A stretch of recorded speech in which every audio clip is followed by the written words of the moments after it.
ខ្ញុំវិជ្ជាបណ្ឌិតឯកទេសយីរ៉ាស៊ីឯកទេសវិទ្យាការសម្ពោធថ្ងៃនេះខ្ញុំមកនិយាយអំពីភាពច្នៃប្រឌិតរបស់មនុស្សម្នាក់ៗបងប្អូនដឹងទេមនុស្សយើងរាល់ថ្ងៃនេះគ្រប់គ្នាមានភាពច្នៃប្រឌិតខុសៗគ្នាអញ្ចឹងដូចគ្នាដែរសម្រាប់គ្រូពេទ្យកែសម្ផស្ស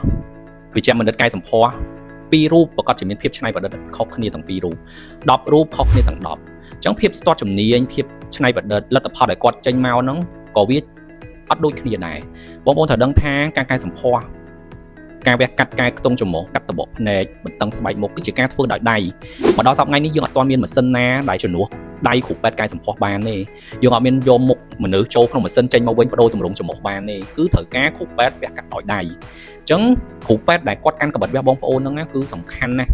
ហើយបទពិសោធន៍គ្រូពេទ្យគឺអត់ដូចគ្នាទេភាពច្នៃប្រឌិតគាត់ក៏អត់ដូចគ្នាដែរតិចនិចដែលគាត់ធ្វើរឹតតែអត់ដូចទៀតវាមានតិចនិចច្រើនដែរប្រើអញ្ចឹងហើយបានបងប្អូនឃើញរាល់ថ្ងៃនេះណាគ្រូពេទ្យ A គាត់កែច្រមុះទម្រង់របៀបនេះគ្រូបើយកមនុស្សដដែលហ្នឹងទៅកែមួយគ្រូពេទ្យ B ប្រកាសជាបានទម្រង់ផ្សេងទៀតខុសពីទម្រង់គ្រូពេទ្យ A ហ្នឹងហើយដោយសារអីការច្នៃខ្ទង់ការចិត្តខ្ទង់ការកែរចនាសម្ព័ន្ធរបស់ច្រមុះគ្រូពេទ្យមួយប្រកាសជាគាត់មានការយល់ដឹងអត់ដូចគ្នាទេគាត់នឹងកែច្នៃទៅតាមចំណេះជំនាញរបស់គាត់នេះគឺជា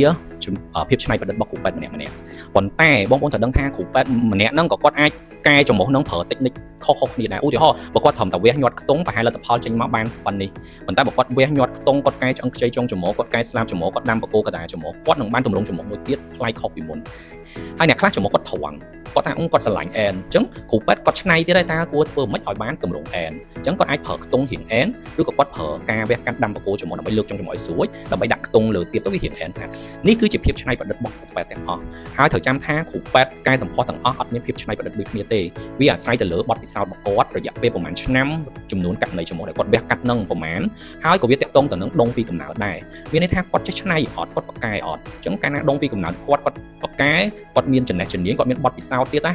ខ្ញុំជឿលទ្ធផលមួយដឹងមួយអត់ឲ្យអតិថិជនខុសបំណងទេនេះជាលក្ខណៈខុសគ្នារបស់គ្រូពេទ្យកែសម្ផស្សនីមួយៗអញ្ចឹងបងប្អូនដែលចង់កែសម្ផស្សអាចពិចារណាមើលទឹកដៃមើលលទ្ធផលមើលបទពិសោធន៍សិក្សាច្បាស់ពីគ្រូពេទ្យដែលបងប្អូនចង់ទៅកែសម្ផស្សជាមួយនឹងហើយបើគិតថាទុកចិត្តឲ្យគ្រប់ credit ហើយតម្លៃថ្លៃថោកសំលុយទៅបានទេហើយទៅវះមួយដុកទ័រដែលបងប្អូនស្រឡាញ់ហ្នឹងទៅអរគុណច្រើន